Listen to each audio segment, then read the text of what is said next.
Kino-confirm po ang pagbisita po ng ating Pangulo at sa US, July 20 to 22. Pero po, confirm. Pero po, yung ano yung detalye na pag-uusapan, ang DFA na po ang magbibigay sa inyo. Tuloy na ang pakikipagkita ni Pangulong Ferdinand Marcos Jr. kay US President Donald Trump ngayong buwan.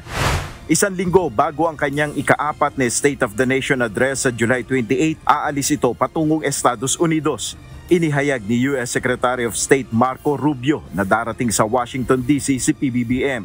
Sinabi ito ng US official sa kalagitnaan ng kanyang pagdalo sa nagaganap na pulong ng Association of Southeast Asian Nations o ASEAN sa Kuala Lumpur, Malaysia. Kinumpirma naman ni Presidential Palace Press Officer Jose Claire Castro na aalis papuntang US si Pangulong Marcos mula July 20 hanggang 22. Okay, pina-finalize po kasi yung detalye at sinabi ko nga po, kino-confirm po, hindi ko po dinideny.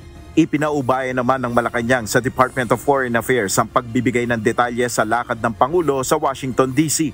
Sa pahayag ng DFA, sinabi nito na nakikipag-ugnayan na sila sa US State Department para isapinal ang detalye ng pagbisita ni PBBM.